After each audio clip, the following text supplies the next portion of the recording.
The Dark City by Conrad Aiken. From The Dial, April 1922. 1. His greatest pleasure in life came always at dusk. Its prelude was the reading of the evening paper in the train that took him out of the city. By long association, the very unfolding of the grimy, ink-smelling sheets was part of the ritual. His dark eyes dilated. He felt himself begin to grin. The staggering load of business detail, under which he had struggled all day in the office, was instantly forgotten.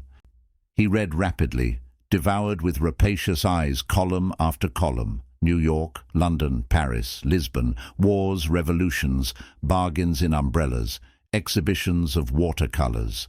This consumed 3/4 of the journey. After that he watched the procession of houses, walls, trees, reeling past in the mellow slant light, and began already to feel his garden about him.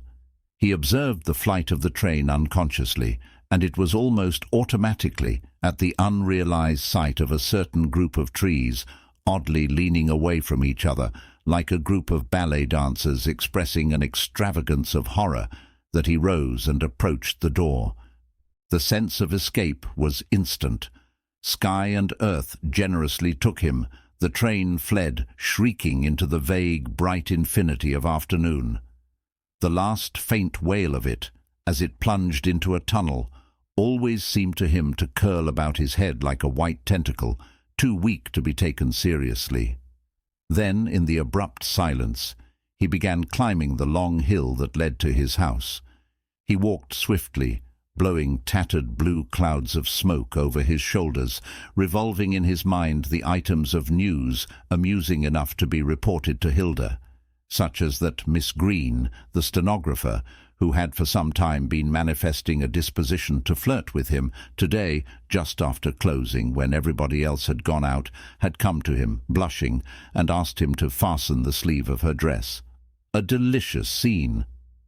He smiled about the stem of his pipe, but exchanged his smile for a laugh when, looking in through a gap in his neighbour's hedge, he found himself staring into the depraved eyes of a goat.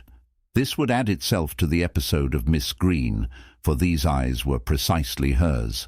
He turned the corner and saw his house before him, riding on the hill like a small ship on a long green wave. The 3 children were playing a wild game of croquet, shrieking. Louder sounds arose at his appearance, and as he strode across the lawn, they danced about him, chattering and quarrelling. "Daddy, Martha won't play in her turn, and I say, Marjorie takes the heavy mallet." The chorus rose shrill about him, but he laughed and went into the house, shouting only, "Out of the way! I'm in a hurry! The beans are dying, the tomatoes are clamouring for me, the peas are holding out their hands. Daddy says the beans are dying. Isn't he silly? Let's get to the garden before Daddy does." As he closed the door, he heard the shrieks trailing off round the corner of the house, diminuendo. He hung up coat and hat with a rapid gesture and hurried to the kitchen. Hilda, stirring the cocoa with a long spoon, looked round at him laconically. "Chocolate!" he shouted, and pulled a cake of chocolate out of his pocket. He was astonished. He rolled his eyes, for it appeared to have been sat upon. "In the train!" Hilda shrieked with laughter. He thrust it into her apron pocket and fled up the stairs to change. He could not find his old flannel trousers, not in the cupboard, not in the bureau. He surrendered to an impulse to comic rage. "Not under the bed!" he cried. He thrust his head out of the window that overlooked the garden and addressed his children. "Martha, bring my trousers here this instant." He drew in his head again from the shower of replies that flew up at him like missiles, and going to the door roared down to his wife, "I've lost my trousers." Then he found them in the closet behind the door and, laughing, put them on. 2.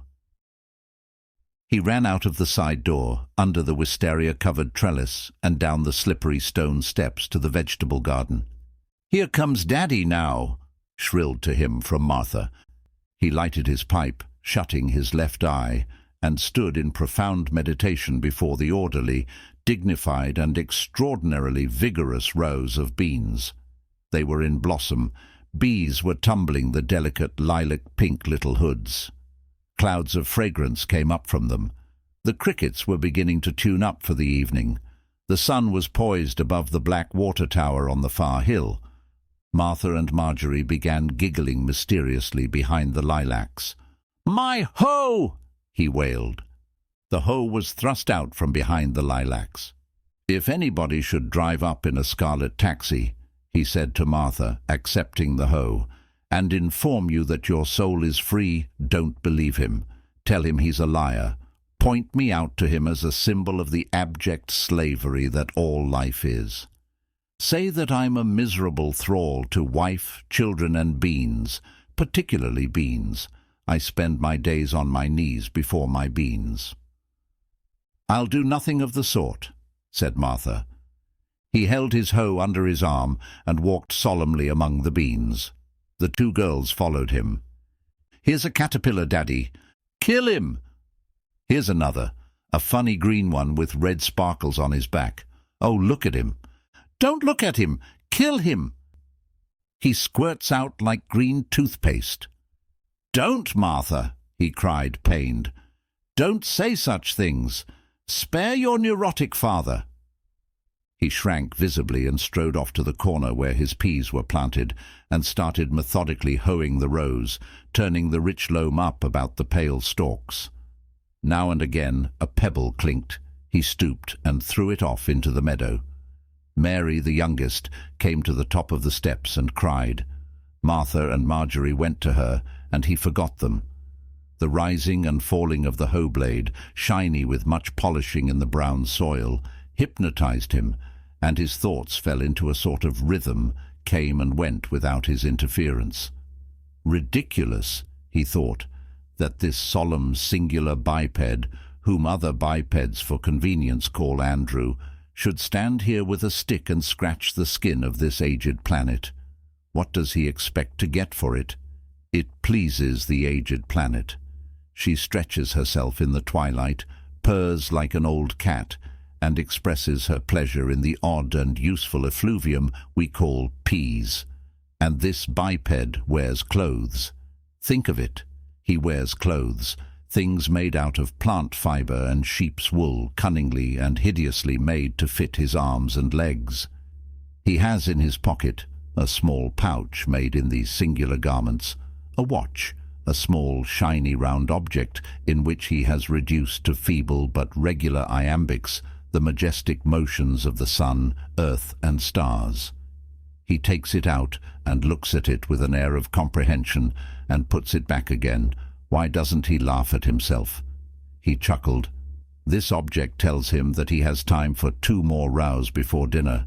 Clink, clink. Damn these pebbles. My antediluvian anthropoid ape of an ancestor had to walk round them. They were so huge. He sat on them, cracked nuts against them, chattered with his family. He had no watch, and his trousers grew like grass. Thank the Lord they've become pebbles. He sighed, and for a moment rested his chin on the hoe handle, peering out towards the tree-encircled swamp. The hylas were beginning to jingle their elfin bells. A red-winged blackbird sailed in the last sunlight from one apple tree to another. All a vicious circle, and all fascinating, utterly preposterous and futile, but fascinating. He dropped the hoe and trundled the wheelbarrow to the edge of the strawberry bed. "Why can't you stay where you're put?" he said. "Why do you grow all over the place like this?" With a trowel, he began digging up the runners and placing them on the wheelbarrow. It delighted him to part the soft, cool soil with his fingers, to thrust them sensitively among the finely filamented roots. The delicate snap, subterranean of rootlets, gave him a delicious pang. Blood flows, but it's all for the best. In the best of all possible worlds, yield to me, strawberries, and you shall bear. I am the resurrection and the life. When he had a sufficient pile of plants, he trundled the wheelbarrow to the new bed, exquisitely prepared, rich, warm, inviting. With the hoe he made a series of holes, and then, stooping, thrust the hairy roots back into the earth, pressing the soil tenderly about them. Then he rose, stretched his back, and lighted his pipe, shutting his left eye and enshrining the flame, which danced in the hollow of his stained hands. The cloud of smoke went up like incense. "Water!" he cried. "Water! Water!" Martha appeared after a moment, bringing the watering pot. She held it in front of her with both hands. "Quick, Martha, before they die. Their tongues are turning black." "Silly," Martha replied. The earth about each plant was darkened with the tilted water, and the soiled leaves and stems were brightened. "Listen, Daddy, they're smacking their lips. They are pale, they have their eyes shut, they are reaching desperately down into the darkness for something to hold on to. They grope and tickle at atoms of soil, they shrink away from pebbles, they sigh and relax. When the dew falls, they'll sing. Ha, ha, what fools we are." He flung the hoe across the wheelbarrow and started wheeling it towards the tool house. "Bring the watering pot." Martha ran after him and put it in the wheelbarrow. "That's right. Add to my burden. Never do anything that you can make somebody else do." Martha giggled in response and skipped towards the house. When she reached the stone steps, she put her feet close together and with dark seriousness hopped up step after step in that manner. He watched her and smiled. "Oh, Lord, Lord," he said, "what a circus we are." He trundled the bumping wheelbarrow and whistled. The red sun, enormous in the slight haze, was gashing itself cruelly on a black pine tree. The hylas by now had burst into full shrill sweet chorus in the swamp, and of the birds all but a few scraping grackles were still. "Peace, peace, peace," sang the hylas 1,000 at once. Silver bells, frailer than thimbles, ringing under a still and infinite sea of ether. "Peace, peace," he murmured. Then he dropped the wheelbarrow in horror and put his hands to his ears. "The enemy!" he cried. "Martha! Hurry! Martha!" This time Martha seemed to be out of earshot, so he was obliged to circumvent the enemy with great caution. The enemy was a toad who sat by preference near the tool house door, obese, sage, and wrinkled like a Chinese god. Toad that under cold stone, marvelous compulsion of rhythm. He thrust the wheelbarrow into the cool, pleasant-smelling darkness of the tool house and walked towards the kitchen door, which just at that moment Hilda opened. "Hurry up," she said. Her voice had a delicious mildness in the still air, and added curiously to his already overwhelming sense of luxury. He had for a moment an extraordinarily satisfying sense of space. 3. He lifted his eyes from the pudding to the hokusai print over the mantel. "Think of it with shame. We sit here again grossly feeding our insatiable bellies, while Fujiyama there thrusts his copper-coloured cone into a cobalt sky among whipped cream clouds. Pilgrims in the dusk toil up his sides with staves. Pilgrims like ants. They struggle upwards in the darkness for pure love of beauty." "I don't like bread pudding," ejaculated Mary solemnly. "It's beanie." Martha and Marjorie joined in a silvery cascade of giggles. "Where did she get that awful word?" said Hilda. "Tom says it, Mother." "Well, for goodness' sake, forget it." Mary stared gravely about the table, spoon in mouth, and then, removing the spoon, repeated, "It's beanie." He groaned, folding his napkin. "What an awful affliction a family is. Why did we marry, Hilda? Life is a trap."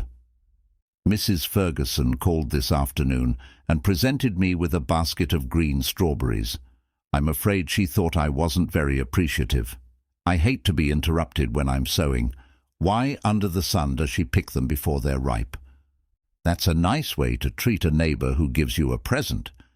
You are an ungrateful creature. Hilda was languid. Well, I didn't ask her for them.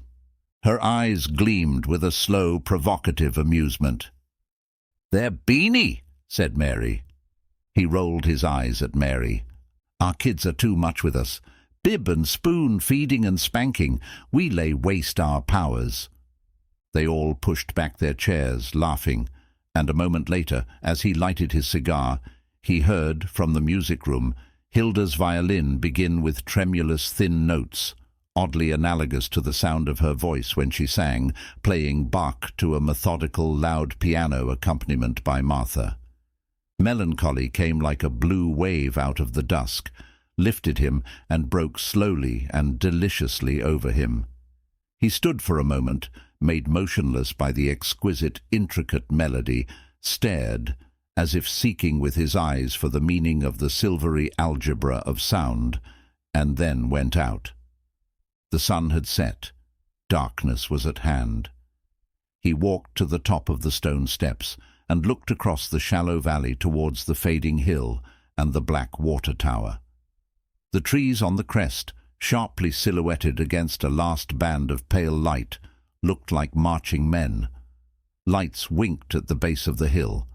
And now, as hill and water tower and trees became obscure, he began to see once more the dim, phantasmal outlines of the dark city, the city submerged under the infinite sea, the city not inhabited by mortals.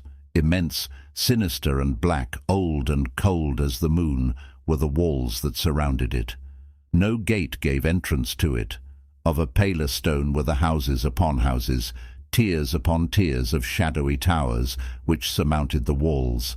Not a light was to be seen in it, not a motion. It was still. He stared and stared at it, following with strained eyes the faint lines which might indicate its unlighted streets, seeking in vain, as always, to discover in the walls of it any sign of any window. It grew darker, it faded, a profound and vast secret, an inscrutable mystery. "She is older than the rocks," he murmured. He turned away and walked over the lawn in the darkness, listening to the hylas, who seemed now to be saturating the hushed night with sound. "Peace, peace, peace," they sang, Pax vobiscum. He gathered the croquet mallets and leaned them against the elm tree, swearing when he tripped over an unseen wicket. This done, he walked down the pale road, blowing clouds of smoke above him with uplifted face, and luxuriated in the sight of the dark tops of trees, motionless against the stars. A soft skipping sound in the leaves at the road's edge made him jump. He laughed to himself. He had no watch, and his trousers grew like grass. He took out his watch and peered closely at it. The children were in bed, and Hilda was waiting for a game of chess. He walked back with his hands deep in his pockets. Pawn to King 4. "Hilda, wake up!" Hilda opened her candid eyes without astonishment and sat up over the chessboard on which the tiny men were already arranged. "Goodness, how you scared me! What took you so long? I've been dreaming about Bluebeard." "Bluebeard? Good heavens! I hope he didn't look like me." "He did, remarkably." "A nice thing to say to your husband. Move, hurry up. I'm going to capture your king. Queens die young and fair." He smoked his pipe. Hilda played morosely. Delicious she was when she was half asleep like this. She leaned her head on one hand, her elbow on the table. When she had been checkmated at the end of half an hour, she sank back wearily in her chair. She looked at him intently for a moment and began to smile. "And how about the dark city tonight?" she asked. He took slow puffs at his pipe and stared meditatively at the ceiling. "Ah, the dark city, Hilda. The city submerged under an infinite sea, the city not inhabited by mortals. It was there again. Would you believe it? It was there." I went out to the stone steps, smoking my cigar, while you played Bach. I hardly dared to look. I watched the hill out of the corner of my eyes and pretended to be listening to the music. And suddenly, At the right moment of dusk, just after the street lamps had winked along the base of the hill, I saw it. The hill that we see there in the daylight, with its water tower and marching trees, its green sloping fields and brook that flashes in the sun, is unreal, an illusion, the thinnest of disguises, a cloak of green velvet, which the dark city throws over itself at the coming of the first ray of light. I saw it distinctly. Immense, smooth and black, old and cold as the moon, are the walls that surround it. No gate gives entrance to it. Of a paler stone are the houses upon houses, tiers upon tiers of shadowy towers that surmount those sepulchral walls. No motion was perceptible there, no light gleamed there, no sound, no whisper rose from it. I thought, perhaps it is a city of the dead. The walls of it have no windows, and its inhabitants must be blind. And then I seemed to see it more closely, in a twilight which appeared to be its own, and this closer perception gave way in turn to a vision. For first I saw that all the walls of it are moist, dripping, slippery, as if it were bathed in a death-like dew, and then I saw its people. Its people are maggots, maggots of perhaps the size of human children. Their heads are small and wedge-shaped, and glow with a faint bluish light. Masses of them swarm within those walls. Masses of them pour through the streets, glisten on the buttresses and parapets. They are intelligent. What horrible feast is it that nightly they celebrate there in silence? On what carrion do they feed? It is the universe that they devour, and they build above it as they devour it, their dark city like a hollow tomb. Extraordinary that this city, which seen from here at dusk has so supernatural a beauty, should hide at the core so vile a secret. Hilda stared at him. Really, Andrew, I think you're going mad. Going? I'm gone. My brain is maggoty. They laughed and rattled the chessmen into their wooden box. Then they began locking the doors and windows for the night.